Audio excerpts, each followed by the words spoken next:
마약성 진통제 복용 안내. 안녕하십니까? 본 영상물은 마약성 진통제를 복용하시는 환자와 가족분들께 복용법과 주의사항 등에 대해 설명드리기 위해 제작되었습니다. 이어지는 내용을 참고하셔서 안전한 약물 복용이 이루어질 수 있도록 협조해 주시기 바랍니다.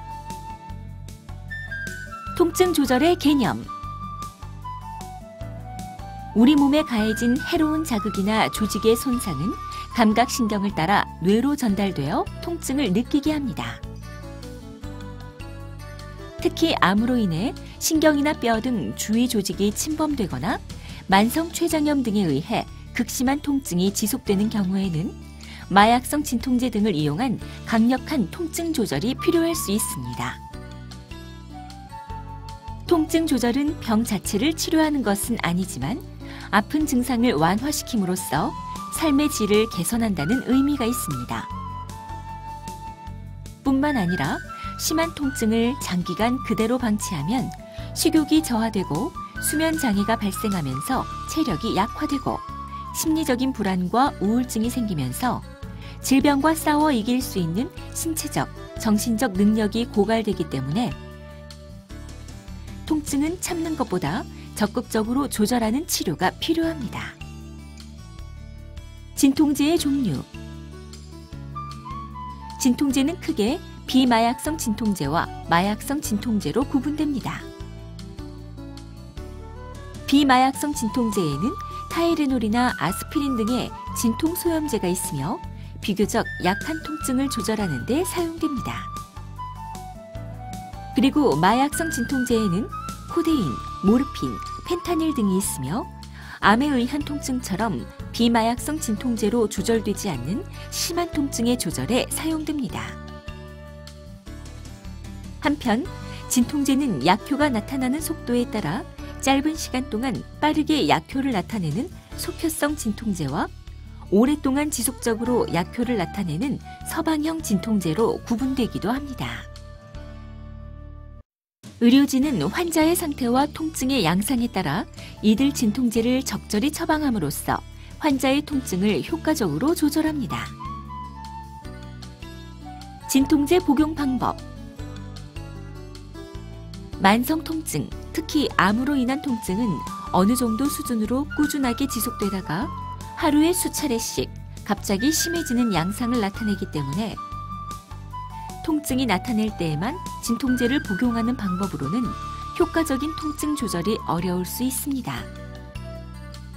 지속적인 통증의 조절에 주로 이용되는 서방형 진통제는 통증이 없더라도 정해진 시간에 규칙적으로 복용해야 하며 씹거나 부수지 말고 그대로 복용합니다.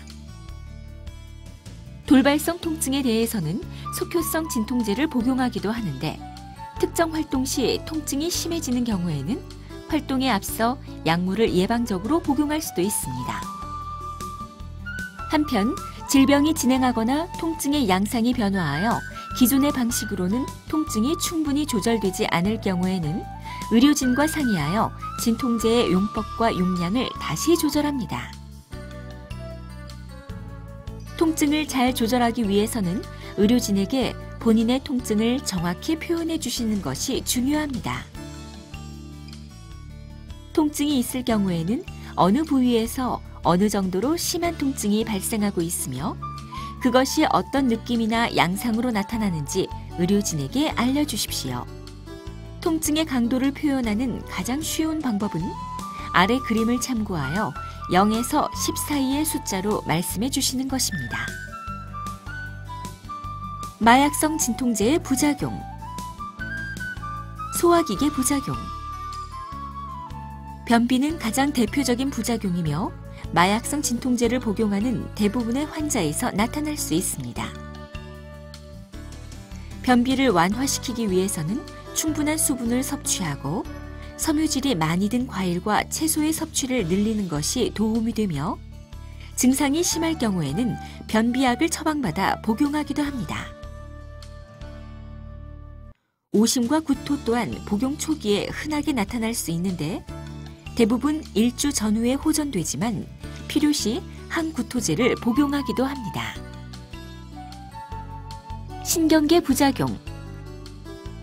졸음이나 진정 등도 상당히 흔하게 나타나는 부작용이지만 대부분 일주 정도면 호전됩니다. 사고를 예방하기 위해 이러한 부작용이 호전되기 전에는 기계 조작이나 집중을 요하는 일을 피하시기 바랍니다. 한편 드물지만 일부 환자에서는 인지기능장애, 선망, 환각, 경련, 발작 등 좀 더 심각한 형태의 부작용이 나타나기도 합니다. 호흡 억제. 마약성 진통제를 처음 사용하거나 갑자기 과량을 복용할 경우에는 환자가 숨을 잘 쉬지 않는 호흡 억제가 나타날 수 있습니다.